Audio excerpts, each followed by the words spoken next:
내면의 세계와 외부의 세계 역시 빨리 끝나진 않네요. 3부로 이제 들어왔고 4부까지 오늘은 마무리를 지을 수 있습니다. 뱀과 연꽃 3부입니다. 제목이 네. 뭐지? 뭐 이런 느낌을 갖게 할 수도 있는 것 같아요. 살짝 이 선입견이. 뱀? 아니 뭐 이런 수행 같은 이런 우주 뭐 이런 얘기를 하다가 갑자기 뱀이 왜 나오지? 그리고 또 연꽃? 연꽃은 뭔가 불교인가? 이런 느낌은 갖기는 하는데 제목을 보고 뭘 어떻게 판단해야 될까요? 그래서 저도 이제 이거를 처음 봤을 때 네. 이것만 보고서는 뭔가 음양 대치라는 건 알겠는데 내가 이렇게 그동안 생각해왔던 문화, 수행 문화 이런 걸 이렇게 집약적으로 표현했다는 게 좀 놀라웠고 처음에는 감이 안 잡히죠. 말만 듣고는. 근데 이렇게 음양 대비를 통해서 그거를 설명했다는 게 상당히 좀 놀랍다라는 생각을 했어요. 저는 기독교하고 불교 얘기하는 줄 알았어요. 그것도 그럴 수도 그렇네. 있겠다. 네. 그것도 맞는 측면인 것 같기도 한데. 그렇죠. 아담 이브에 이제 네. 등장하는 뱀도 있고 연꽃하면 무조건 불교로만 돼 있지만 실제 뭐 연꽃이 뭐 곳곳에 있으니까 네. 문양으로는 뱀하면 음기운 쪽으로 그렇죠. 표현도 될 수 있고 유혹의 상징 뭐 이런 거. 유혹의 상징. 유혹의 상징 안 좋은 것 쪽으로도 아니, 선악으로 나누면. 네. 아니, 뱀이 이제 사실은 기독교에 의해서 네. 뱀이 안 좋은 동물로 그렇게 됐죠. 뭐. 네, 됐죠. 꽃뱀 이런 거 있잖아요. 뱀하면 일단은 굉장히 사악한 거, 사탄 뭐 이런 느낌으로 독 있고 이러니까. 그러네. 근데 이제 걔는 뭐 꼭 그렇게 사탄의 무슨 자식으로 나온 게 아닌데 그렇죠. 이 지구상의 어떤 동물일 텐데 그 연꽃 하면은 어떻게 보면 이제 이 연꽃의 모양이 이제 네. 상징성은 이제 태양으로 상징을 많이 보통 하더라고요. 그래서 이건 이제 양기운 뭐 이렇게 이제 대비를 해서도 진행되는 것 같고 나비님 뱀하면 징그럽죠? 네. 본 적 있어요? 실제로요? 네. 박물관 같은 데서 유리벽 안에 있는 거 본 적 있죠? 직접 본 적은 없구나. 네, 야생에서 만나본 적 있어요. 저는 사실 뱀 속으로에 살았거든요. 시골에 있을 때. 막 그래서 뱀도 많고 거미도 많은 곳에서 사셨군요. 거미는 뭐 말할 것도 없고 아침에 자전거 타고 어디 놀러 가야지 하면 자전거의 체인에 뱀이 감고 있고 그 정도? 진짜로요? 아니 어느 정도 그런 곳에 살았길래 그래. 나도 그 정도는 아닌데. 네. 근데 집 안에는 보통 네. 구렁이만 들어오고 독사는 잘 안 들어오더라고요. 이렇게 해서 이렇게 안마당이 있고 바깥마당이 있어요. 네. 근데 안마당에는 잘 안 들어와요. 왜냐면 족제비도 같이 있었거든요. 저희 집에는 족제비가 왔다 갔다 해서 먹을 거 먹느라고. 근데 족제비가 다 잡더라고. 근데 바깥마당에는 네. 되게 많았어요. 그래서 동네 애들하고 놀다가 늘 뱀과 함께 막 막대기로 찌르고 있고 막 진짜. 포금탄 아시죠? 포금탄. 이렇게 빵 터지는 거 네네. 던지면 뭐 화약 붙여서 하는 것도 있고 네. 그거 가지고 뱀 놀래키기도 하고 막 그랬던 기억이 되게 많습니다. 저는 어릴 때 네. 뱀 그를 구워서 근데 먹었던 게 뱀은 아닌 것 같아. 뱀 알을 먹은 것 같은데. 뱀알? 아니 몰라 이게 알처럼 생긴 게 지금 기억하면 알처럼 생겼는데 아주 어릴 때구나. 네, 어릴 때 이제 깨구리 뒷다리 거먹고 네. 뭐 할 때. 깨구리 뒷다리 맛있어요. 그래서 이제 그때 뱀을 하여튼 거먹었던 기억이 있어요. 갑자기 먹진 않았네 저는. 하도 놀기만 했지. 갑자기 세대 차이가 확 나네요. 그게 아니고 세대차 이건 세대차라고 볼 수 없어요. 왜냐면 저는 길에서 지렁이도 보기 어려운 시대에 환경오염이 된 거죠. 환경오염. 이게 그 세대차의 개념하고는 약간 틀려요. 그거는. 왜요? 지금도 뭐 지금 같은 세대도 뱀하고 같이 사는 그런 도시인들도 있는데 뭐. 그래도 막 아침에 일어나는데 체인에 감겨 있고 이 정도는 안 될 거예요. 흙이 없어서. 네. 그치. 길에. 흙이 네. 없는 세상을 살고 네. 있는 거지 지금. 그치. 이거 되게 불쌍한 거예요. 그쵸. 자연과 이게 다큐멘터리 화면으로만 보고 있다는 게. 와, 저도 아기를 낳고 되도록이면 이렇게 흙도 만지게 하고 씻고 막 이렇게 네. 그런 생각이 많이 들더라고요. 이렇게 어렸을 때 추억이 있으니까. 그렇죠. 근데 또 요즘 잘못 갖다 놓으면 큰일 나요. 네, 또 찐득이 막 네, 살인 그렇죠, 찐득이 이제. 식인 뭐 이러면서. 되게 무서워서 또 그런 것도 있는데 우리 시골 때는 왜 안 그랬지? 다큐에 보면 이집트 도상학 얘기를 해요. 뱀과 새 문양은 인간 본성의 이중성 또는 양극성을 나타낸다. 네. 그 음양을 나타낸다. 뭐 네. 이런 측면인 것 같아요. 밑에 더 보면 아래로 향하는 뱀은 드러난 나선형으로서 세상의 진화 에너지이다. 그리고 위로 향하는 새, 그러니까 연꽃을 새하고 이렇게 같은 위치로 지금 놓고 있어요. 그래서 위로 향하는 새는 태양, 각성된 일점의식, 곧 아카시아의 허공을 지향하는 흐름이다. 그래서 실제로 동양 문화에서 네. 얘기하는 걸로 이따 이제 얘기를 하겠지만 이 용복 문화로 아무래도 연결을 지을 수 있을 것 같은데 조금만 더 보고 나서 할게요. 이집트 파라오의 신들은 각성된 에너지로 묘사되고 쿤달리니 뱀은 척추 위로 올라가 눈 사이에 있는 아즈나 차크라를 꿰뚫는다. 이것이 호루스의 눈으로 불린다. 호루스의 눈이 등장했고요. 힌두 정통에서는 뭐 제3의 눈으로 연결되고 또 투탕카멘이 나오고 투탕카멘 왕의 이제 가면이 등장하는데 저는 좀 그거 몰랐었거든요. 근데 깜짝 놀랐어요. 저 덕 선생님 그런 거 본 적 있으세요? 전혀 생각을 안 했죠. 네. 봐도 뭐 전혀 생각할 수가 없었지. 투탕카멘의 가면에 뱀하고 새가 있더라고. 그래갖고 야 이것도 영복 문화가 저기도 그대로 있다고 봐야 되겠구나. 네. 그런 생각이 좀 들었고, 그리고 마야와 아즈텍에서도 뱀과 새 문양을 가진 어떤 신들이 등장하고, 케차코아틀이라는 또 깃털 있는 뱀, 또 용신이라고 보통 부르죠. 네. 그래서 이것은 진화의식 각성된 쿤달리니를 상징한다. 자신 안에서 케차코아틀을 깨달은 사람은 신의 살아있는 현현이다. 아마 마야 아즈텍 문명도 이렇게 얘기를 하나 봐요.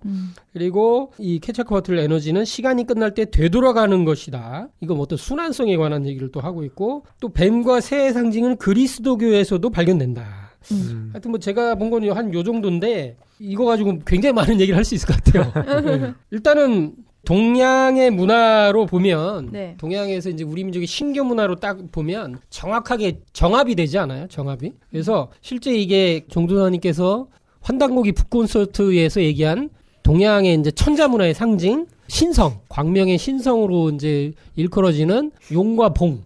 용봉 문화가 그대로 서양에 투영돼 있는 그 종교 문화에 이렇게 뻗어 있는 모습으로 그냥 한 방에 이렇게 이제 받아들일 수 있을 것 같아요. 네, 뭐 저는 사실 좀 놀랐던 게 뭐 그동안에는 이제 용봉 문화라고 하면은 동서양에 공통적으로 있는 어떤 그런 천자 문화, 네. 말씀하셨던 거, 네. 그런 어떤 그 토템 그런 정도로 생각했는데 이게 이제 수행 문화하고 연결돼 있다는 것이 사실은 보면서 많이 놀랬고 앞에도 얘기했던 아카샤. 네. 아카샤에 반대되는 게 뭐였죠? 프라나. 네, 프라나. 이게 이제 음녀 에너지, 양녀 에너지를 계속 얘기를 해왔잖아요, 지금. 어떤 네. 우주를 낳은 근본 에너지로서. 근데 이 두 가지의 어떤 그 변화상을 기운의 변화상이라고 할 수도 있고, 근데 이거를 이제 그 용과 그리고 이제 새 또는 연꽃으로 해가지고 이거를 계속 어떤 문화적으로 표현을 했다는 게, 근데 이제 문제는 가다 보면은 알고 샜던 사람들은 이거를 실제로 거기다가 심어 놓은 건데, 네. 나중에 그것을 잃어버린 사람들은 단순한 어떤 미학으로서 볼 수밖에 없는 뭐. 네, 문화의 어떤 그런 유산으로 밖에 생각을 안 하는데,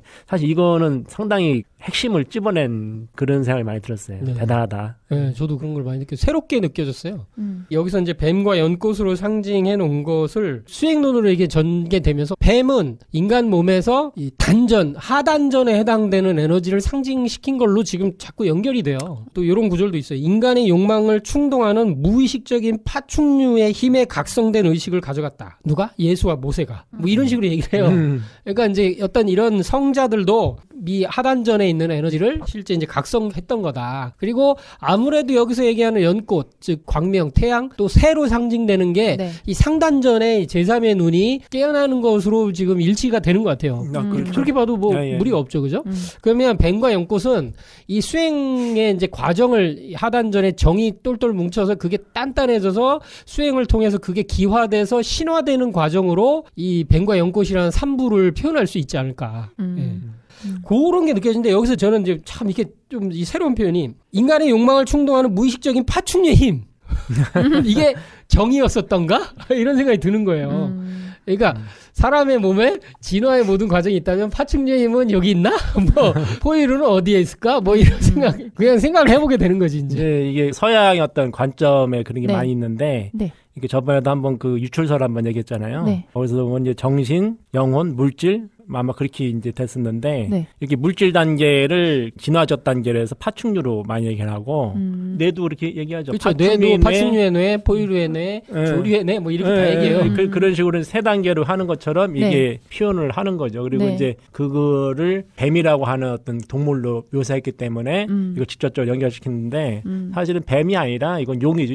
용을 이제 뱀이라고 표현을 한 거고 기독교 성경에도 나오는 아담과 이브에게 지혜를 주는 그런 뱀이 나오잖아요. 물론 이제 유혹한다고 안 좋게 보는데 네. 사실 지혜의 그런 이제 거거든요. 그리스 문화는 이성을 중시하고 네. 이제 그 기독교 문화는 어떤 이성의 깨어남을 부정하는 쪽으로 이제 형성이 돼 있다 보니까 이제 뱀이라고 하는 존재를 부정적으로 묘사했는데 사실은 뱀이 이 동양 용에 관련된 거고 여기서도 뱀이라고 했지만 용으로 이제 표현되는데 용의 어떤 그런 형상이 네. 앞에서 배웠던 거지 2부에서 볼텍스 형상 꼬이잖아요. 꽈리를 이렇게 꽈리 들면서 이렇게 나선형으로 가는 이 형상이 바로 지금의 용의 형상으로 뱀의 형상으로 이제 그거를 묘사를 한 거죠. 어떤 정리해보면 이제 환단고기 북콘서트에서 네. 정도사님께서 천지일월의 광명, 생명, 신성을 상징하는 그 영물이 있는데 둘로 나누었을 때 천지의 물을 다스리는 용이 있고 천지의 불을 다스리는 봉이 있다.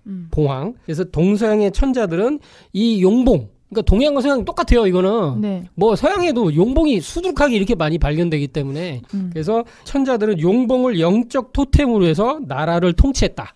예. 그리고 본인 자체가 이제 천자 문화의 상징으로서 용봉으로서 이제 그 위치를 상징했고 이게 이제 참 재밌는 것 같아요. 그리고 이제 중국이 이제 역사 왜곡을 이제 숱하게 하잖아요. 네. 근데 이제 동이족 문화에 있는 그런 걸 이제 자기네가 원조로 이렇게 가져가게 되면서 그 중에 가장 중요한 걸로 이 용봉 문화를 자기네가 원조다. 자기네들이 이제 원래 이제 짜장면집 가면 이제 용이 하도 엄청 많잖아요. 짜장면집 그 집 기둥도 용으로 이렇게 해놓은 데가 많고 그 용의 후손이다 이렇게 얘기하는데 그렇게 얘기했었는데 실제 홍산문화재 우리 민족의 활동 영역에서 최초의 용과 최초의 봉황이 발견되면서 깜짝 놀라게 된 거죠. 이제 네. 그러면서 이제 그거를 이제 그 우리 민족이 우리나라 사람들이 역사를 갖다 이렇게 뺏기면서 제정신이 아닌 상태로 식민사학자들이 네. 그걸 내비두니까 요 틈에 이렇게 하고 왜곡해갖고 이제 다 가져가고 있잖아요. 그런데 실제 이제 발견된 지역은 어쨌든 우리 민족의 활동 지역이었다. 근데 이걸 이제 이름 붙인 게 이거죠. 그래서 중화 제1용 그리고 중화 제1봉 이렇게 얘기를 하고 있죠. 근데 이게 중화 제1용, 중화 제1봉이라고 이름 붙여진 세계 최초의 용과 봉 형상이 네. 접시도 있고 여러 가지 예술품들이 있는데 그게 다가 또 아닐 수가 있어요. 왜냐하면 더 오래된 게 계속 발견되고 있는데 숨기고 있다는 얘기가 많기 때문에. 예.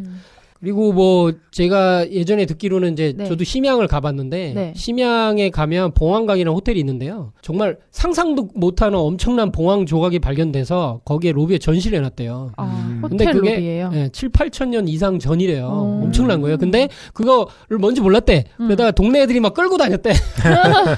근데 나중에 알고 보니까 이게 엄청난 보물단지였던 거지. 그래갖고 호텔을 세우면서 그걸 거기다 놨어요. 근데 이게 역사 왜곡 문제가 하도 대두되고 이게 네. 문제가 있다고 하니까 이제 그걸 싹 숨겨놨대요, 지금. 그래서 그 봉황각 호텔에 가면 지금 이제 봉황을 볼 수 없다고 하는데 예전에는 다 전시해 놨다는 거죠. 그 동이족 문화권에서 나온 거. 그래서 이런 것들이 지금 계속 나오고 있고 또한 우리 상제님 진리에서 볼 때는 이제 용봉 도수가 있게 되는 거죠. 용봉 도수. 태모님께서는 뭐 이렇게 얘기를 하셨죠. 일후에 사람이 나면 용봉기를 꽂아놓고 잘 맞이해야 하느니라. 이런 말씀을 하셨죠. 이렇게. 그래서 증산도의 이제 삼변도운에서 앞으로 나올 지도자께서 두 분이 나오는데 그걸 이제 용과 봉이라는 도수로서 이렇게 상징시켜서 도수를 봐놓으셨죠. 그래서 용과 봉이 천지의 물과 불을 각각 맡아 다스린 영물인데 천자의 위격과 권위를 상징하는 이제 상서로운 동물이다. 그래서 이게 상제님께서는 아예 친필로 이제 용봉을 이게 마주댔죠. 네, 맞아. 예, 마주대서 쓰셔서 앞으로 오는 개벽운까지의 그런 세상을 그 이끌어 가시도록 네. 이렇게 해놓으신 예비해 놓으신 게 있습니다. 그 이제 용봉이라고 하는 게 아까도 이제 수신과 화신에 대해서 얘기했는데 물과 불을 다스린다고.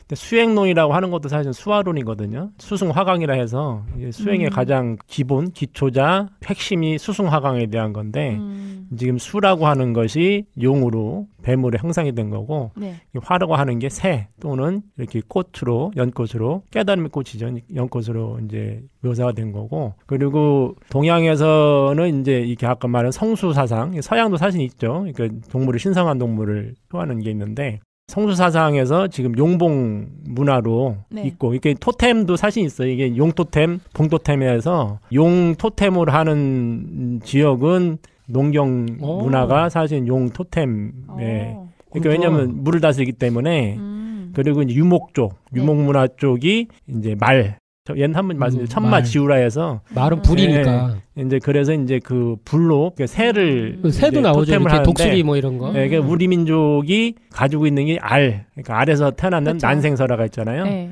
그게 이제 봉황하고 연결이 돼 있는 거거든요. 그래서 이제 우리는 둘 다 이렇게 그 성수상을 가지고 있으면서도 특히 봉황에 대한 걸 더 많이 가지고 있고 그래서 이제 국가 문장을 쓸 때도 대통령 상징으로 우리나라는 봉황을 쓴 거고 네. 중국 쪽은 용을 이제 쓰게 된 거죠. 그거는 하나가 나눠질 때 음양으로 나눠지기 때문에 도가 네. 그래서 그렇게 이제 음양으로 가게 된 거고 더 나아가게 되면 이게 이제 사신도라 해서 성수가 넷으로 다시 표현이 돼요. 그렇죠. 그리고 이제 오신도가 또 있어요.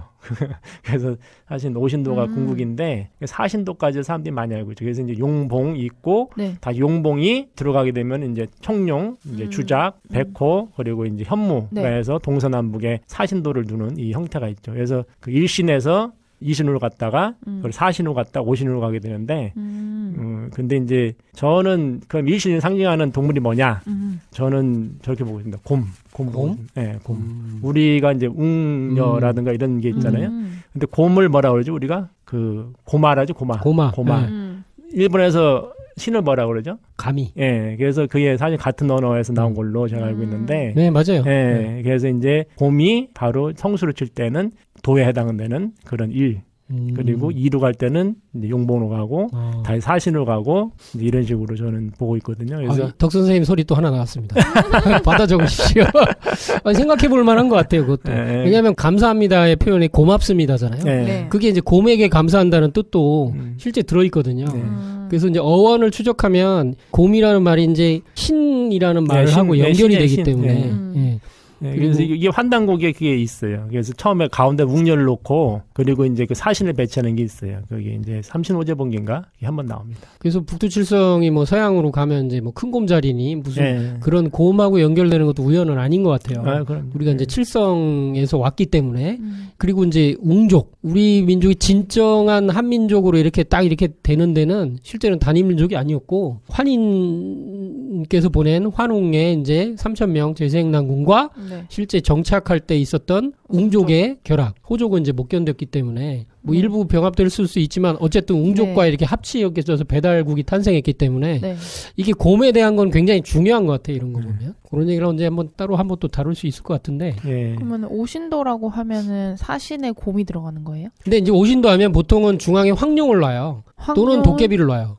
그러니까 사실은 이제 도깨비를 놓는 게 맞는 거고, 그러니까 이제 황룡이라고 지금 해가지고 가운데 사실 들어가는데 용이 청룡이라 또 있잖아요. 그러니까 저는 그래서 이거는 중국 애들이 좀 장난친 게 아닌가 저는 그렇게 많이 생각하거든요. 뭐 약간 뭐 저도 그렇게 보긴 보는데 어쨌든 도깨비가 있는 건 확실하다. 가운데는 가운데는 도깨비. 상제님도 그래서 진망량이라고 말씀하셨고 망량이 천지를 주재한다고. 그러니까 진짜 궁극의 자연신, 최상의 자연신, 자연신의 왕, 뭐 이렇게 표현을 해도 되지 않을까? 공유? 네? 공유? 김신님 듣고 계십니까? 저희가 이렇게까지 띄워드립니다. 한번 나오시면 좋겠네요. 그래서 이렇게 상제님은 이제 수생어화라고 하셔서 도전 말씀에 물이 이제 나와서 불을 쓴다. 그래서 물이 먼저 나온다. 태무님께서 물을 먼저 쓰려 함이니라. 그래서 원래 물의 자식이 불인 거거든요. 이렇게 되죠. 우주 원리로도. 그래서 그것이 백제 금동 대학로가 이제 그대로 표현을 하고 있고 용이 이제 향로를 바치면서 봉황이 위에서 이렇게 세상을 내려다보고 평화를 가져다주는 그런 상으로도 돼 있는데 3부에 뱀과 연꽃이란 말이 이렇게까지도 다 통합돼서 얘기가 되지 않을까. 다음으로 또 이제 중요한 얘기가 송가셈 얘기가 나옵니다. 그렇죠. 어떻게 보면 이거 얘기하려고 이 다큐는 다 온 것 같아요. 그렇죠. 그래서 일단 다큐 내용을 조금 살펴보면 용에 대한 얘기를 받아서 용에 대한 많은 역사적 신화는 우리에게 내재되겠는 내적 에너지의 은유로서 익혀질 수 있다.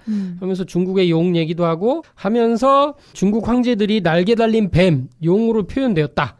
옥황상제 또는 천상의 황제의 토템은 송과샘 또는 도교에서 상단전이라고 부르는 곳을 각성하면서 도교의 음양과 비슷한 균형을 보여준다. 그래서 옥황상제라는 것도 여기 등장하고 이 다큐가 되게 이렇게 섭렵을 해서 소개를 하고 있다. 그리고 이제 송과샘이 드디어 나오게 되죠. 송과샘 피니얼이라고 발음을 해야 될 것 같은데 이라는 단어 그 자체는 솔방울, 파인콘, 콘이네.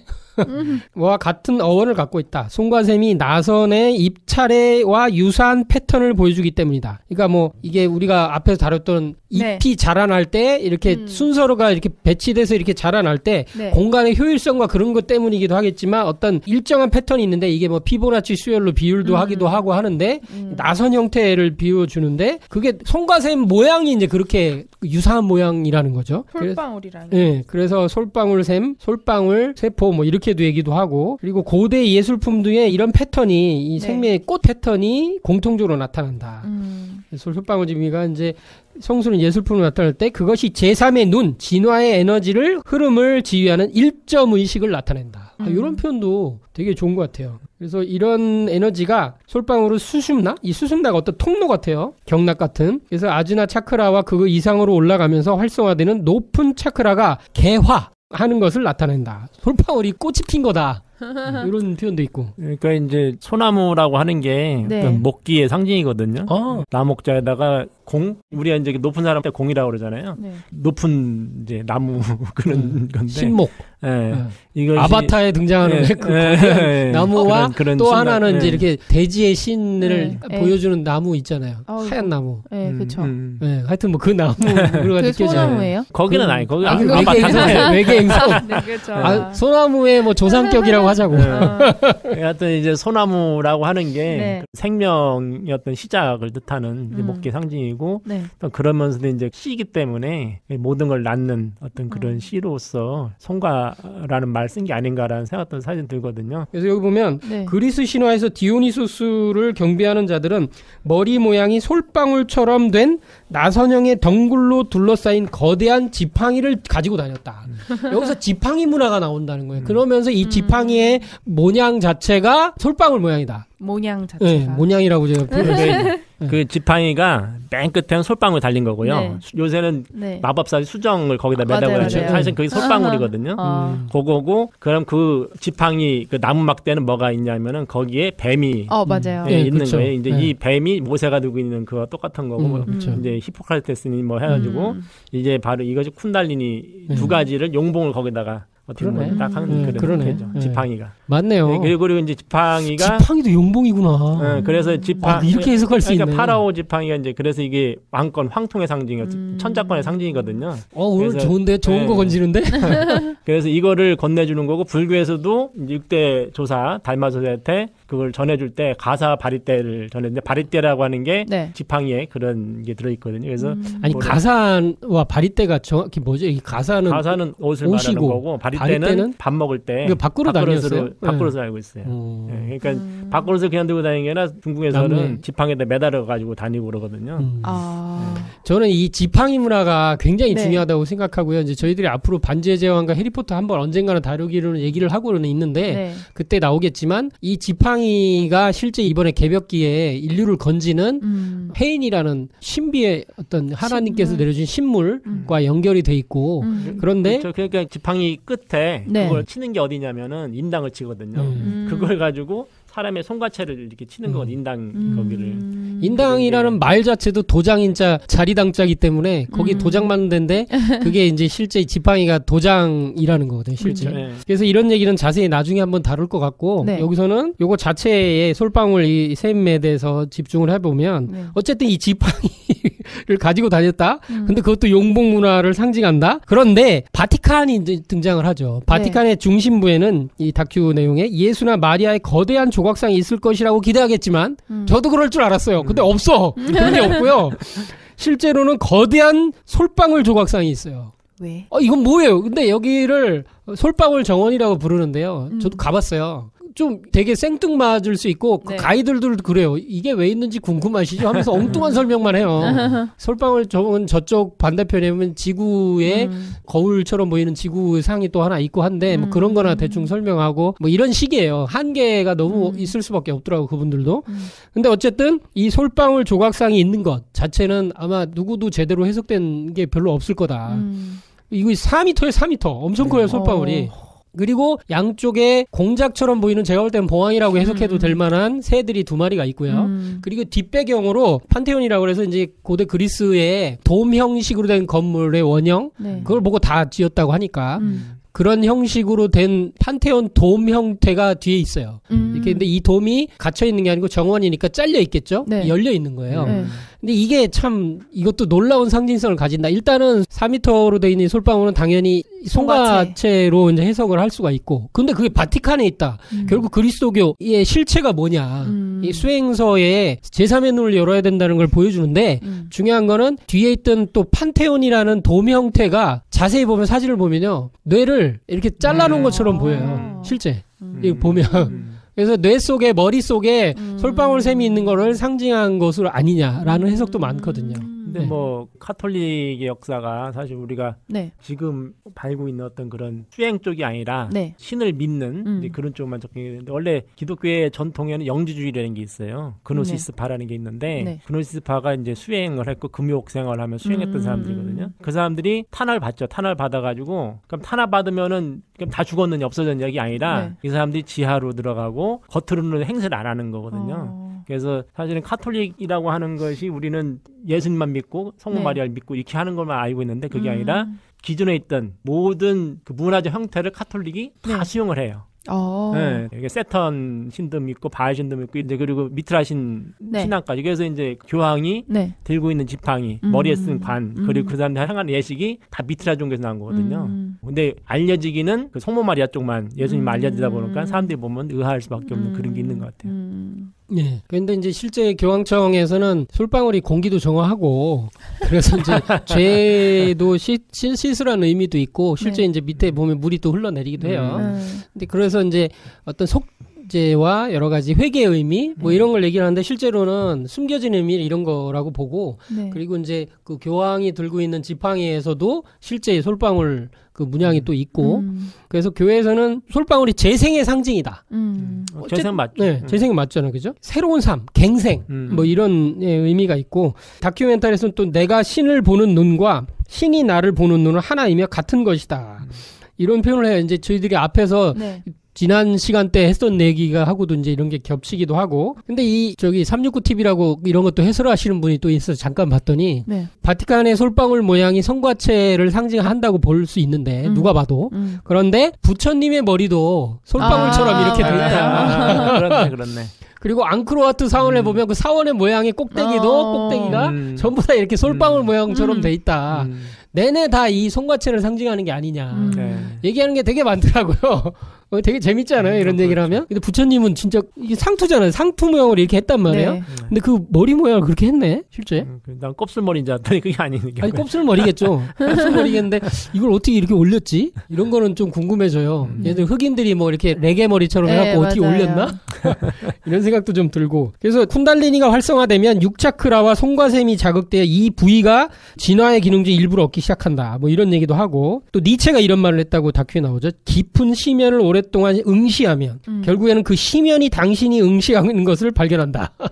예, 지난 시간에 종승하님께서 말씀하셨던 우리가 수행을 하다 보면 우주의 눈을 보게 된다. 그 눈과 어떻게 내 눈을 맞추느냐, 이것이 우주와 하나 되는 일체의식을 갖게 하는 거다.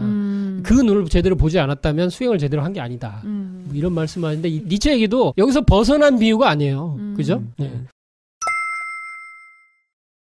자, 그러면 송과체에 대해서 한번 자료들 나와 있는 걸 한번 쭉 제가 훑어볼까요? 송과샘이 뇌 제일 정중앙에 있는 분비샘을 이야기하는 거죠. 네, 가장 안쪽에 있고요. 뇌는 보통 좌뇌 우뇌로 이렇게 돼 있잖아요. 그래서 음양 짝으로 이게 탁탁탁 이렇게 돼 있거든요. 근데 얘는 중앙에 있으면서 짝을 이루질 않아요. 하나밖에 없다고. 네, 이렇게 딱 있고. 그러니까 이제 음양을 매개하고 중재하는 중의 자리라고 보시면 될 것 같아요. 자, 송과체는 피니얼 바디 글랜드, 피니얼 글랜드라고도 이렇게 하네요. 그 사전으로 보면 솔방울 모양의, 송과체의, 피니얼이 그런 뜻이에요. 그래서 주로 멜라토닌 호르몬이 분비된다. 뭐 신경 교세포가 있는 내분기계관이다. 크기는 밀리미터 수준으로 솔방울보다 훨씬 작다. 뭐 쌀 한 톨 뭐 이런 얘기도 하더라고요. 조금 큰 사람도 있지만 사람마다 송과체의 형태나 속모양이 약간 뭐 제각각이다. 그 CT 같은 걸 찍을 때 종양을 확인할 때 송과샘이 정 자리를 위치하고 있느냐 아니면 한쪽을 비껴놨느냐로 뇌종양을 판단한다고 합니다. 그런 것도 있어요? 네. 그래서 좀 비껴가 있으면 이쪽에 뭐가 생겨서 밀렸구나 이렇게 확인을 하는 거래요. 네. 그런 기준도 되네. 그래서 데카르트는 인간에게도 영혼이 있다면 그것은 단연컨대 손과체에 있다고 생각한 듯하다. 이런 얘기를 하고. 그거는 혈금화종지에도 네. 그 얘기가 있어요. 뭐라고 나오나?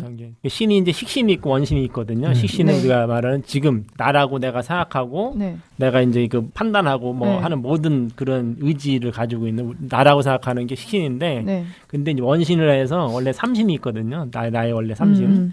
그래서 이제 이 원신은 네. 본래나죠, 본래나. 그래서 이제 원신이 머무는 곳이 바로 이 여기 손과체? 상단전에 머문다고 얘기가 돼 있거든요. 네. 그리고 그 원신인 수행을 해서 발현이 돼서 출신이라고 아까 했던 표현이 나온 게 이제 법신으로 해석할 수 있고. 예. 그리고 이제 식신은 이 심장에 머문다고 얘기를 하고 있어서 지금 사실은 이게 아까 얘기했던 그 하단전과 중단전, 상단전의 문제인데 네. 그 하단전이 용으로 배꼽 밑에 새치 밑에 있다고 하는 이제 하단전이 있고 네. 그리고 이제 위에 그 상단전 그 우리 미간 사이라고 그러는데 약간 위를 얘기를 해요. 그래서 네. 거기 안쪽으로 우리 십자가를 그으면은 거기 있는 게 이제 손가셈이다. 그러니까 이제 상단전, 하단전이라는 어떤 기운으로만 있는 게 아니라 실제 그 몸에 네. 기관으로. 예, 기관으로 해서 그것이 거기서 작동되는 실제 있다는 거예요. 그런 어떤 몸의 네. 기관이 있다고 그러는 건데 그 하단전은 정확하게 이제 손가셈처럼 보이는 게 아니라 그렇죠. 네. 하단전은 공간이 약간 떠 있다 이제 그런 식으로 얘기를 하거든요. 공간이 있다고 이제 우리 안쪽에 그렇게 얘기를 하고 네. 요게 이제 살이 찌거나 아니면 사람이 네. 커나가면서 네. 점점 막히면서 사람이 하단전에 그게 이제 기능을 못한다는 얘기를 해요. 그리고 위에는 이제 우리가 말하는 이게 손가슴이 있고 또 머리 위에 이 숨골이라 해가지고 애가 태어날 때 숨골이 열려 있다고 그러잖아요. 네. 여기가 이제 숨골이 막히면서 애가 점점점 그 영적인 능력을 잃어간다고 얘기하는데 여기가 차크라로 얘기를 하고 있고 또 손가슴도 하나의 차크라로 얘기를 하고 있는 거죠. 그래서 이제 이거는 수행 쪽에서 해결하는 건데 처음에 이제 수화 교구라 해가지고 몸에 이제 하단전에 있는 거기에 수균이 있는 거죠. 네. 수균이 있는데 수 속에는 우리가 이제 괴상으로 보면은 가운데 일양이 있어 일양. 그게 진양이라고 그러는데 이거를 사실은 가장 쿤달린이라든가 뭐 그런 얘기를 하는 거거든요. 이게 원천직이라 해가지고 이것이 깨어나는 거죠. 그러니까 수행을 하면은 이게 잠들어 있던 거 그리고 이제 소모됐던 것이 깨어나면서 가슴 속에 있는 우리 이제 그 심장이라고 그러는데 심장에 있는 확기운에 있는 그 이름 거기엔 이름이 들어있는데 음과 양이 만나게 된다는 거예요. 처음에 이제 만나면서 음양 교구가 수화 교구가 일어나고 이게 만난 것을 하단전에서 다시 호흡을 통해서 키우는 거거든요. 이게 이제 수행법에서 하는 얘기인데 키워가지고 이거를 끓여가지고 끓이고 해서 이걸 기화시키고 신화시키고 해서 나의 법신을 만드는 태를 만들어 가지고 거기서 나의 그 법신을 키워서 그거를 머리 위로 내 법신을 출신한다. 도태가 출신한다 그러는데 이 손과체에서 상다전에 네. 그것이 열려서 이건 제3의 눈이거든요. 열려 가지고 출신한 이것이 네. 연꽃이 되는 거고 이 위에가 상단전 이게 머리 위에서 네. 여기도 사실은 연꽃을 피우는 데지만은 사실 이 연꽃은 그래서 뒤에 후광 얘기가 나오는데 이 후광 머리 자체도 위에 연꽃 모양으로 그런 식으로 얘기를 이제 얘기를 하고 있는 거죠. 예. 그래서 지금 어떻게 보면 수행론에 어떻게 보면 이제 핵심 같은 표현도 해주셨는데 네. 이게 이제 굉장히 많은 문화로 아주 고도의 문화들로 이렇게 이어지고 있는 것 같아요. 현대에도. 네. 그 데카르트가 이원론의 어떻게 보면 시조가 돼버렸거든요. 자기도 의도치 않게 하나의 실체를 네. 둘로 나눠가지고 무한실체인데 유한실체로 해가지고서 그거를 이제 사유실체하고 연장실체라 해서 이게 나눠요. 그러니까 이제 정신과 물질을 심신이원론을 나누게 되는데 네. 나누고 났는데 이분은 물질은 물질, 정신은 정신. 이게 전혀 다른 걸로 생각을 한 거예요. 완전히 이거는 서로 완전히 다른 건데 어떻게 하나로 네. 이제 있을 수가 있느냐라고 하는 문제. 육체하고 정신은 완전히 다른 건데. 그래서 이거를 해결을 못 해가지고 나중에 이제 그걸 벌어지는데 근데 이때 했던 얘기가 이거예요. 이거는 손과체에서 만나는 게 아니냐. 정신과 물질이라고 하는 육체라고 하는 것이 거기서 네. 결합이 되는 게 아니냐. 이런 식으로 이제 운만 띄웠는데 후세 사람들이 좀 비웃었죠. 말도 안 되는 소리다 해가지고 얘기가 끝났는데 그 손과체라고 하는 게 사실은 제대로 봤을 수가 있어요.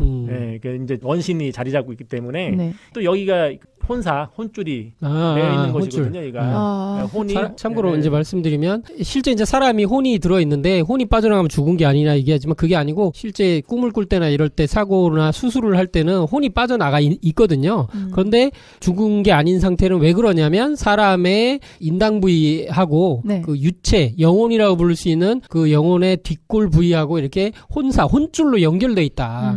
근데 이거는 이제 무한히 늘어날 수도 있고 끊어지지 않기 때문에 되돌아오고 이렇게 되기 때문에 죽은 게 아니라는 거죠. 근데 뭐 예를 들어서 이제 진짜 총을 맞았다든지 늙어서 기력이 닿으면 이 혼줄이 끊어지면 그때 이제 그것을 진짜 죽음의 사건이라고 얘기합니다. 예. 예, 그래서 이제 혼줄 난다, 혼난다, 이제 다 그런 얘기 같은 얘기잖아요. 그래서 이제 이게 송가체로 연결되어 있는 거거든요. 그러니까 사람의 인당이라고 하는데 네. 이게 실제적으로 그 송가체이기 때문에 송가체하고 영혼의 그 같은 형태, 그 송가체하고 연결이 돼 있는 거거든요. 그 같은 부위가.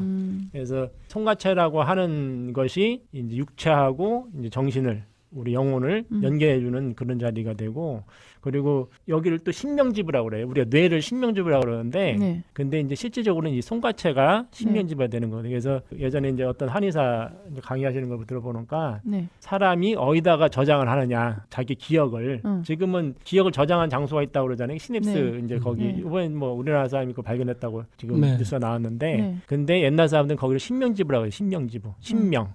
이게 귀신자에다 이제 밝은 명자 신명집이라고 그러는데, 부는 집이라는 얘기인가요? 예, 신명의 집이라 해서 여기에 파동으로, 그러니까 우리가 말하는 이제 홀로그램식으로 파동으로 여기에 저장이 된다는 거예요. 예. 그래서 이제 홀로그램하고도 이제 연관이 되는데 바로 거기가 우주의 아카샤하고 이제 교류를 한다고 이렇게 볼 수 있는 거겠죠.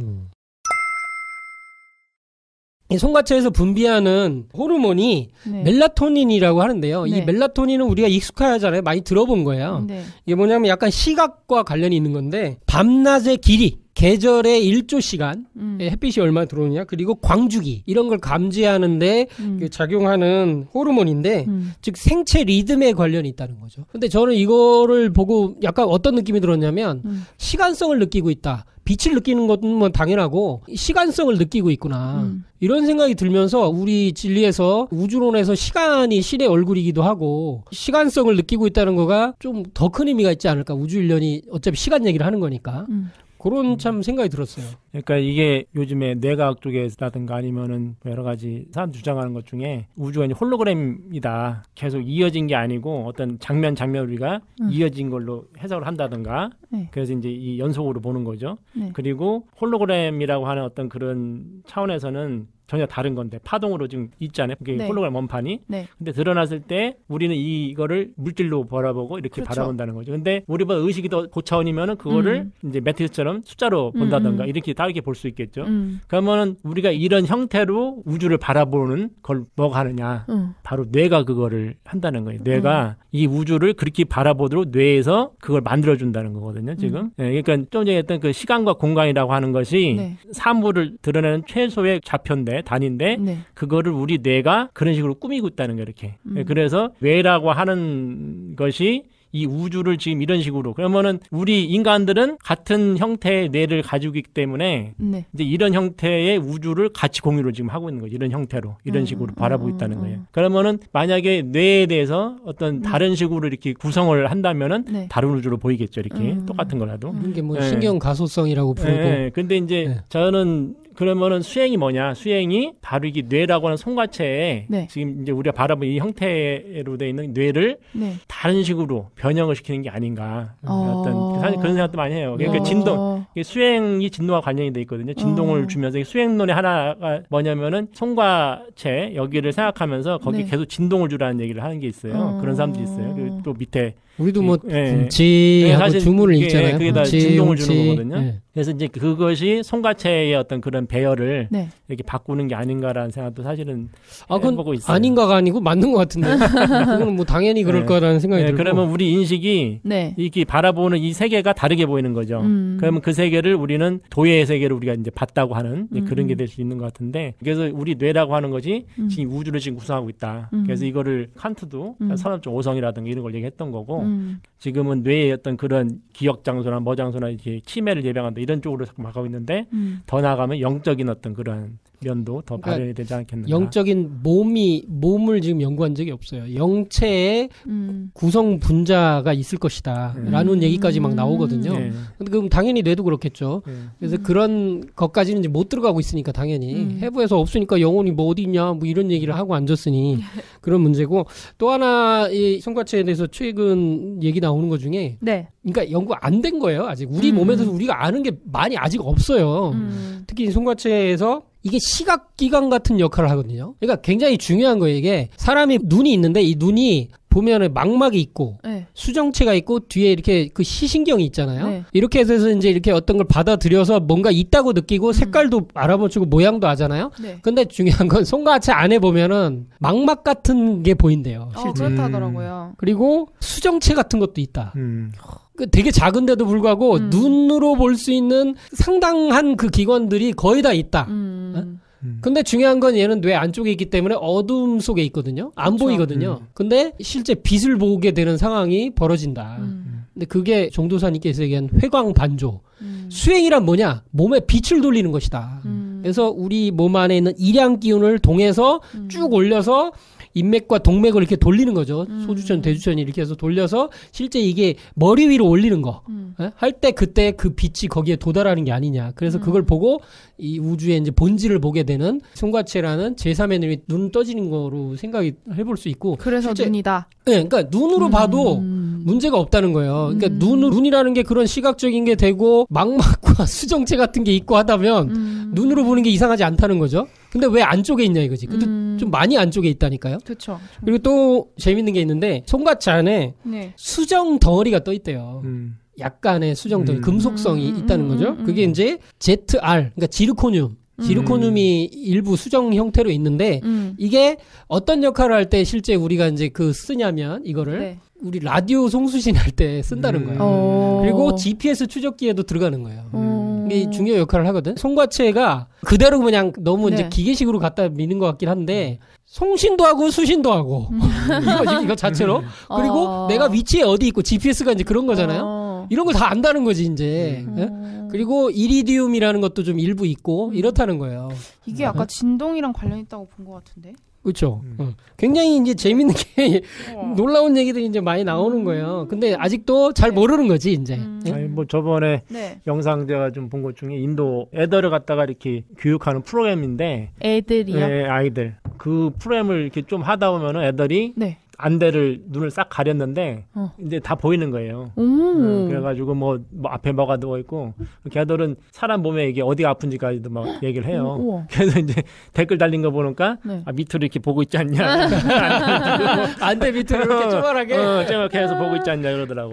근데 이제 그거 가지고 뭐 어떤 사람이 이 수행 세계도 모르는 이게 우리가 실제로 이제 육체의 눈만 생각하는데 사실 그게 아니고 이 관조의 눈, 그러니까 이성의 눈을 넘어선 관조하는 수행의 눈, 영안이 열리게 되면은 이 우주가 새롭게 열리는 거죠.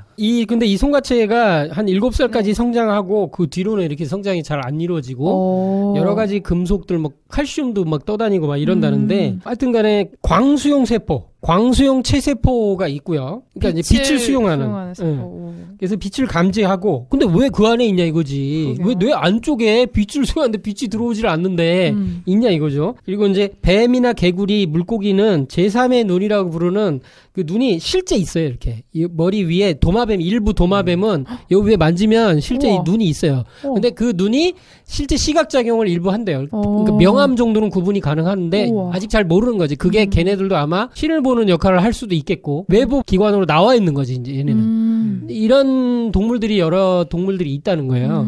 그래서 그거를 두정안이라고도 불러요. 두정안. 실제 그 명칭이 있고. 그래서 이런 게 실제 이제 포유류만 사람만 있는 게 아니고 외부 기관의 형태로도 네네. 나와 있고 시각 형태로도 되는데 놀라운 얘기들이에요. 근데 우리가 이것을 이제 종도사님께서는 뭐라고 얘기하셨냐면 네. 아까 얘기했던 거 회광반조.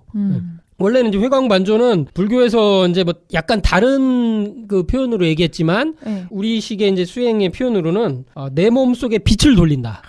요거는 불교에서 얘기하는 회광반조랑 개념이 약간 틀리더라고요. 태흑음화종지에서는 그냥 그대로 약간 불교에서는 화두 트는 식으로 얘기를 하더라고요. 이것마저. 근데 그건 좀 아니지 않나 이런 생각이 좀 그러니까 들고. 이제 불교에서 화두 트는 쪽으로 이제 그 후대 가거든요. 그러니까 선종이라고 하는 이제 달마대사 네. 육조 해능 쪽으로 내려왔던 선종 계통이 그 후대에 가면서 그러니까 육조 해능까지도 안 갔는데 그 바로 밑에 쪽으로 가면서 그게 뭐 임재선이다 무슨 선이다 하면 조동선이다 뭐 하면서 이제 그때 화두 쪽으로 많이 가요. 먼저 있던 분들의 조사들의 그 말씀을 가지고 묵상한다든지. 그래서 이제 조주선사의 무자 화두가 가장 유명하다 뭐 이런 얘기를 하는데 근데 그것도 내내 사실은 관조를 하는 거거든요. 이게 그거를 생각하면 일심으로 생각하면서 호흡을 통해 가지고 그걸 하는 방법이고 그런 수행이 잘못됐다라고까지 하는 분이 누구냐면 이제 해명경 그 얘기가 나오는 거예요. 해명경에서는 그게 아니다. 그거는 수행론이 잘못 간 거고 실제적으로는 단전, 하단전에 있는 그 정을 그 신화시켜가지고 그거를 이제 법신으로 화하는 것이 진짜 수행이다라고 한 것이 이제 해명정이거든요. 그래서 이제 하단전의 정을, 그러니까 정이 두 가지 양면을 가지고 있는데 하나는 이게 어떤 의식작용, 생각작용 하면은 이게 굳어진다는 거예요. 원래는 이제 그 무형화, 이제 어떤 기운으로 있는 건데 그래가지고 이게 배출이 된다는 거예요. 그래서 생명을 낳고 이런 식으로 이제 이걸 써버리는 거. 우리는 지금은 이제 정을 배출하는 문화이기 때문에 배출을 더 하라고 그러죠. 용불용설이라 해가지고 쓰면 쓸수록 생기다. 안 쓰면은 퇴화한다 해가지고 그냥 쓰라고 그러는 거거든요. 지금 이제 소비 문화가 돼가지고 이제 몸도 소비를 하는 거죠. 그래서. 네네. 근데 이제 그게 아니고 이 정이라는 건 축장을 해서 신화시켜서 사람의 어떤 그런 이제 영을 여는 그리고 이제 그렇게 되면은 사람의 정이 축정이 되기 때문에 이거는 사람의 배터리하고 똑같은 거거든요. 어떤 아주 퓨어한 가장 순수한 배터리하고 똑같기 때문에 사람 몸을 건강하게 하는 가장 그런 기본 에너지가 되는 거고 더 나아가서 이제 영적인 깨달음으로 인도해 주는 거기 때문에 그래서 이것이 해명경에서 이제 얘기를 하는 거예요. 해명이라 할 때 해가 바로 이제 어떤 상단점을 얘기한다면은 명이라고 하는 것이 이 하단전 그거를 얘기하는 거고 이제 원래는 성명정인데 이제 사무소에서 이수로 가다 보니까 해명으로 성명 쌍수가 된 거고 그리고 이것이 이제 태극마 종지에서는 회강 반주라 해서 이거를 상단전 위주로 상단전 응시하라고 그러거든요. 그래서 이제 그런 식으로 이렇게 두 가지가 좀 다르게는 가지만은 하여튼 수행의 두 가지 형태다 이렇게 보시면 될 것 같아요. 너무 중요한 얘기인 것 같아요. 그래서 이것에 대해서 이제 회광 반조를 얘기를 종도사님께서 하시면서 저는 이게 뭐 거의 결정적으로 다 결론 내려주신 말씀이 아닌가. 올해 이제 148년에 하신 도운 말씀입니다. 소도 옛날에 그 고조선 시대 때나 그 아래 위 시대 때에 범죄를 저질러도 이 범죄자가 소도로 도망치면 잡지 못했다. 그런 정도의 신성한 땅이라 해서 못 들어가고 막 이랬다고 하잖아요. 그게 이제 소도인데 이 소도 삼신상제님께 천제를 올리고 수행문화를 했던 그리고 이제 실제 화랑도 삼신수호지관이라고 해서 이 소도를 지키던 집단들이었던 제사 집단이었다고 하잖아요. 그 소도, 그 신성한 소도의 상징이 솔나무다. 소나무다. 이런 말씀하셨어요. 한당목이 찾아보니까 이제 그런 표현들이 나오기는 해요, 실제. 그리고 영원한 생명을 이제 상징하기도 하고, 그 녹색이 이제 그런 상징이다. 생명성, 재생, 뭐 이런 거고, 솔방울로 이제 상징을 되는데, 그때 이제 당시에 그 당구조선 때 이제 성주신, 그 건설부 장관이었던 성조가의 그 주인 노래가 이제 나오기도 하는데요. 그때 이제 소나무로 이제 할 때 이런 표현들도 나오기도 해요. 황장목이 되었구나, 청장목이 되었구나. 네. 그러면서. 네. 그리고 우리가 뭐 남대문 불탔을 때도 금강송이라고 그래가지고 그죠? 아주 높은 산에 뭐 어떻게 돼 있는 그 나무만 써야 된다. 뭐 이런 게 있었는데 일본산 소나무를 써갖고 엄청나게 욕먹었죠. 원래 국가에서 옛날에는 그 관리를 했어요. 소나무 지역, 소나무를 키워가지고. 네. 그래서 이 소나무가 의미가 큰 것 같은데 솔이 소도나무를 상징하는데 이 바티칸에도 소나무가 있다. 그런 거에서 그 비밀을 아는 사람이 없다. 이런 말씀하셨고요. 그러니까 이게 아는 사람만 보인다고 바티칸 갔었는데 전 이거 못 봤거든요. 아, 갔어요? 네. 야. 어렸을 때 가서 그런가? 어렸을 때. 언제 갔길래? 집이 부자야. 언제 갔길래? 22살 때. 아, 지금 몇 살이길래? 애기 때. 근데 이제 22살 때 갔으면요. 바티칸에 그 화려한 예술 그 그림들에 정신 팔려서 아마 이거 보기가 맞아요. 어려웠을 거예요. 크기에 압도당하고 왔죠. 그리고 우리나라 개경이 이제 송악이라고 불렸잖아요. 네. 이것도 이제 다 의미가 있는 걸로 말씀도 하시고 하셨어요. 그래서 어쨌든 이 소나무가 소도의 상징이다. 이 솔방울이 소도의 상징이라는 거. 그렇기 때문에 이게 제3의 눈하고 이 신안을 여는 이런 수행 문화랑 연결되는 게 아닌가. 어차피 이게 삼신 문화에서 이 신안이 열려서 실제 삼신을 제대로 받아들이고 우리가 실천하고 삼신의 깨달음과 그런 가르침대로 행동하고 하는 게 아마 이 실천강령이 아닐까. 이렇게 생각이 좀 드네요. 네. 예, 그래서 소떼가 소나무 그렇게 되겠네요. 되는 거죠. 뭐 소나무, 전나무도 뭐 의미를 좀 하기도 하더라고요. 또 환단국에 보니까 소나무 계열의 다른 나무들도 소도에서 많이 썼어요. 가뭄비나무. 아, 예, 그것도 나와요. 가뭄비나무가 크리스마스 나무 아니에요? 그렇죠, 그렇죠. 전 세계 크리스마스 나무가 우리나라 나무거든. 네, 맞아요. 그렇다 하더라고요. 우리나라에서 그 이제 가져가서 그 선교사가 그걸 퍼뜨린 걸로 알고 있거든요. 그러면은 크리스마스 문화에 뭐 트리 장식하고 하는 게 그 솔방울, 내내 소떼 문화네? 그렇죠. 그게 소떼 문화예요. 맞아요. 그러면 집집마다 세우는 거야, 그렇죠. 소떼를. 그리고 장식을 하고. 걸죠. 별도 달고 그 별은 칠성이겠다. 북극성이나. 원래 동지를 그게 이제 그 축하하는 거니까. 이런. 원래 예수님 탄신일이 아니니까 그날이. 그렇죠. 그렇죠. 원래는 그렇죠. 동지 축제일이거든요. 예, 미트라 신 문화에서 나갔으니까. 예, 뭐 그 외에도 뭐 조로아스터교 뭐 이렇게 쭉쭉 나가니까. 다 그게 전부 다 지금 카톨릭이라고 하는데 다 집대성이 된 거예요. 서양 문화가. 그쪽 문화들이. 놀라운 얘기로 지금 저희들이 갔고요. 조금 정리해서 증산도 진리체에 있는 내용을 보면 정기신 작용을 통해 영안을 뜨고 그 내 안의 원신을 열려면 나의 본래 마음 경계로 들어서게 됩니다. 그래서 우리 몸에서 눈이 이제 수평을 이루고 있지만 영적인 눈은 수직을 이루고 있다. 그게 뭐냐면 정단, 기단, 신단. 아, 또 그러면 정단도 눈, 기단도 눈이라고 이렇게 표현할 수도 있네. 그 뇌과학 쪽에서 여기 있는 뇌로만 생각하는데 한쪽에서 이제 연구하는 사람들은 온몸에 뇌가 퍼져 있다. 예, 그걸 뭐 장뇌라고도 해가지고 그런 얘기를 해요. 여기도 다큐에도 나와요. 문해증이라고 하는 사람들 있잖아요. 뇌가 없는 사람들. 그 사람들은 멀쩡하거든. 찍어보니까 문해야. 그럼 그 사람 뇌가 어디 있겠어요? 전신에 뇌가 퍼져 있다는 거거든요. 그거 지능이 그렇게 떨어지도 않아. 좋아, 머리 좋아요. 그래가지고 실제 문해증이 있어요. 작은 형태로 뭐 있을 수도 있고 그런데 어찌됐든 간에 우주별하울리에는 어쨌든 생각이라는 거 인간의 마음과 이런 거 실체를 오장육부에 이렇게 근원을 두거든요. 그런 거 보면 맞죠. 그리고 여기도 가슴, 우리 심장이라고 하는 것도 사실은 뇌작용을 한다. 지능이 있다. 이런 얘기도 이렇게 이제 다큐에도 일부 나와요. 도교에서도 8만 신이 몸에 다 거주한다고 얘기를 하거든요. 각 장기마다. 그래서 두 개의 눈이 수평을 이루고 있는데 정단, 기단, 신단, 십자가네. 십자가네 이것도. 그래서 수직의 버티칼을 이루고 있다. 그래서 정은 배꼽 아래 하단전에, 기는 중단전에, 신은 상단전이 인당에 자리 잡고 있는데 정이 맑게 굳어지면서 중단전으로 올라가 기화되고 이걸 마치 이제 우리가 촛불을 많이 비유를 하더라고요. 그렇죠. 초 자체가 정이고 그 에너지 그 근원 덩어리. 그렇죠. 이게 이제 그게 기운이 녹잖아요. 녹아가지고 이제 기화시키는 태워가지고 그것이 이제 기고. 그게 이제 불로 명화된 게 이제 신이다 해서 그 전기신을 선정하죠. 이게 불로 이렇게 돼서 빛이 쫙 나가면 세상을 비추거든. 그러니까 세상을 비춰서 만물이 곳곳에 이렇게 광명을 전해주는 게 어떻게 보면 이게 이 원신, 즉 이게 상단전이 떠져서 봉사하고 세상 사람들을 구원하고 이런 일들이 다 빛이 아닌가. 그러니까 지금 이게 똑같은 게 아까도 이제 회광반주라해서 바로 빛이 모이는 곳이 이제 상단전 이제 송마차라고 얘기했는데 하단전의 정이라고 하는 것이 우리가 이제 의식을 가지고 거기에 한 번이 색으로서 이제 물질이 되는 거거든요. 그래서 이제 우리가 애기도 낳고 아니면은 방사다 오르는 건데 이제 이것이 순수하게 진동이라고 하는 이제 집중을 해가지고 호흡을 통해 가지고 그거를 끌어올리면은 바로 거기엔 일양이 상승을 하면서 주청이 되면서 이게 머리 쪽으로 가서 신화가 되는 거기 때문에 아까 그 촛불 타는 거랑 그래서 똑같이 그런 거죠. 그런 식으로 비유를 하는 거죠. 그래서 내 마음 속에 이제 대광명이 보이고 우주의 4차원 세계에 환히 다 보여서 사물의 신성을 있는 그대로 보게 됩니다. 그래서 이 세상의 모든 것을 원신, 본래 나의 조화신으로 볼 수 있게 되는 것입니다.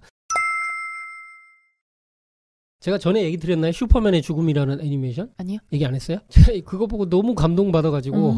슈퍼맨도 죽나요? 아, 슈퍼맨의 죽음 시리즈가 그 DC에 많아요. 아니, 배트맨 대 슈퍼맨에서 슈퍼맨이 죽었는데. 네, 그죠. 마지막에 죽는 게 나오죠.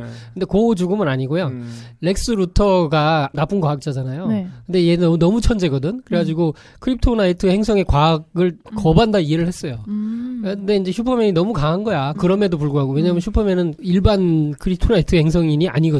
그래요? 크립톤인이 아니거든. 왜 몸에 크립톤인의 유전자를 다 가지고 있거든. 근데 이제 지구를 구하기 위해서 여러 가지 일을 하다가 태양에서 힘을 얻는데 너무 과도하게 태양의 힘을 쓰게 된 거예요. 그래서 이제 크립톤이, 슈퍼맨이 이제 곧 죽는 거야. 너무 이제 과하게 이제 에너지를 쓰는 바람에 대신 슈퍼맨 능력치는 한 1.5배 정도 더 올라갔어요. 이제 죽음을 알고 있어. 알고 있는데 렉스 루터가 철모르게 이제 또 미친 짓을 한 거예요. 막 하고 뭐 태양이 죽어가는데 태양을 건질기 위해서 슈퍼맨이 자기를 희생시키려고 하는데 렉스 루터가 까불까불하면서 슈퍼맨 그 집에 가서 여러 가지를 지식을 훔친 다음에 뭐 어떻게 했냐면 하루 동안만 슈퍼맨이 될 수 있는 약을 개발한 거예요. 하루 동안만. 그러니까 선약이네, 선약. 네, 똑같은 능력을 쓸 수 있게 돼요. 근데 슈퍼맨이 나중에 태양도 고쳐야 되는데 얘 때문에 다시 돌아와서 시간을 좀 늦게 해서 이제 얘랑 나중에 이제 한판 대결하는데 슈퍼맨이 이제 죽어가니까 능력은 더 세졌을지 모르지만 이렇게 이제 좀 약하거든요. 그래도 이게 체력도 약하고 그렇게 해서 싸우고 조금 몇 번 지고 하다가 이 렉스 루터가 거기서 하는 얘기가 진짜 거기서 많은 걸 깨달음을 줬거든요. 그게 뭐냐면 이런 얘기를 해. 갑자기 렉스 루터가 미친 듯이 자기 같은 편 적한테 네. 주변을 쳐다보면서 이 우주의 신비를 보라. 뭐 이런 얘기를 해요. 어쩌고 아니 정신 차리라고 왜 그래? 막 이러거든. 이렇게 하니까 렉스 루터가 너는 아무것도 몰라. 이 세상 실체를 몰라. 하더니 저 슈퍼맨은 매일 이걸 보고 있었단 말인가? 했더니 뭘 봤다는 거야? 했더니 원자 단위 그 이하의 아원자 단위로 사물을 보고 있었구나. 이럴 수가. 이 세계를 이런 시각으로 이렇게 다른 모양으로 사물의 본질의 신의 세계 이런 표현 안 했지만 본질 세계를 보고 있었단 말인가? 이런 말을 해요. 그래서 너는 이걸 매일 보면서 이거를 어떻게 견디고 있었냐 어떻게 이걸 감당하고 있었냐 이런 말을 해요. 그러니까 슈퍼맨이 이제야 깨달았나? 하면서 왜 그런 말씀 있잖아요. 네. 도통이 두통이다. 태모님도 그런 말씀 하시잖아요. 도통을 하면 좋을 것 같지 이 세상의 모든 것을 다 알고 인류의 미래를 걱정하다 보면 두통이다. 이런 말씀도 하셨는데 그래서 이제 슈퍼맨이 걔를 제압하고 제압이 아니고 스스로 뉘우치고 거기서 무릎 꿇어요 그냥. 그걸 이제 거기서 깨닫고 그리고 이제 슈퍼맨은 태양의 문제를 해결하러 가서 죽어요 이제. 그렇게 되는데 이건 완전 이 얘기거든. 내면의 세계 외면의 세계 얘기예요. 그러니까 신안이 열려서 또는 그 이상의 도통의 단계로 갔을 때 사물을 봤을 때 양자 단위로 아원자 단위로 실제 이 세상의 본질이라는 게 아원자 단위에 있는 소립자들이 신이라는 걸 깨닫는 거 아니에요. 그걸 깨달아서 그 세계를 그렇게 사물을 볼 때 이 세상의 진리의 눈을 이렇게 뜨게 되는 거고 그때는 얼마나 이 우주가 다르게 보이겠는가. 그걸 걔는 매일 봤으니 근데 렉스 루터를 하루 보고 거기서 무릎을 꿇어버리거든. 형님 하면서 꿇어버리거든. 시나리오를 잘 썼네요. 네, 놀랍죠. 전 그래서 마블이나 DC도 놀라운 사람들이 많다고 보는데 여기서 그런 걸 다시 느끼게 되네요. 그러니까 이게 슈퍼맨이 자기의 어떤 능력치 사실은 확균을 쓴 거잖아요. 근데 확균이 분열기능이기 때문에 분열이 그게 다라면은 방향을 되돌려 통일로 돌이키지 않으면 결국 죽는 거거든요. 사람이 결국 늙어 죽는 게 왜 죽냐? 정을 다 고갈하면 죽는 거거든요. 그래서 이제 양생이라 해서 정을 다시 보강하고 우리가 이제 그 많이 하죠. 보약 먹고 정력 좋은 거 먹고 이게 사실은 전부 다 정을 보강하는 거거든요. 근데 이것만 해서 사람이 건강한 몸을 갖기 어렵다는 거예요. 지금은 선천에 분열 기운도 강하고 양의 세상에 많이 와 있기 때문에 그런데다 원래 사람이 태어나기를 또 분열 기운, 이게 육체가 견디지 못하는 그 완성이 안 된 몸으로 태어났어요. 그러니까 이제 신장이 길어지고 된 상태로 태어나서 분열을 더 계속 하는 그런 몸체거든요. 그러다 보니까 과로도 하고 뭐 술 먹고 뭐 여러 가지 하다 보니까 사람이 결국은 죽음의 길로 가게 돼 있는 거죠. 그래서 양생을 하고 좋은 거 먹고 하지만 그게 안 돼요. 그게 가지고 되는 게 아니라 결국은 수행을 하는 거예요. 수행을 할 수밖에 없는 거예요. 사람은 그 상제 말씀에도 정혼이 굳게 뭉치면은 영생을 하지만은 오래 정혼이 굳게 뭉치지 않으면은 돌을 닦지 않아서 정혼이 뭉치지 않으면 연계가 사라진다. 이게 죽어서도 영혼이 없어진다는 거거든요. 진짜 죽음. 네, 그래서 수행을 해서 다시 정을 보강을 하는 거거든요. 그래서 그 수행이라고 하는 거는 천지에 있는 기운을 순수 기운을 내가 사실은 빨아들이는 행위죠. 그래서 그걸 통해서 하는 건데 그때 우리가 얘기했던 직이라든지 이런 윤력 이런 얘기를 사실 한 거고 그때 그 순수 기운을 받아들이는 거. 그래서 우리가 이제 직이금지 원이대강이라고 하는 주문도 있고 그리고 이제 그 태울주로 있는 것이 바로 그러한 순수 우주의 그런 직위를 내가 직접 받아내리는 그런 게 바로 수행이죠. 결국은 그 방법을 기존의 수행 방법은 다 그 얘기 한 거예요. 전부 다 어떤 그 활인법이 됐던 무슨 뭐가 됐던 간에 사실 그런 방법을 자기들이 깨달은 방법들을 얘기했던 건데 근데 지금의 우주의 가을철을 맞아 이때는 그거 가지고 안 된다는 거거든요. 그래서 상지님이 내려주신 태울주 수행법으로만 바로 이 직위를 받아들여서 붙여 넘어갈 수 있는 이게 토기를 받아 토기 이게 화극금이 되는 세상에서 화생토 토생금을 하는 건데 이 토기를 받아들여서 내가 가을로 넘어가는 그게 가능하다는 거거든요. 화생토 토생금 가장 중요한 개념을 또 얘기하셨고요.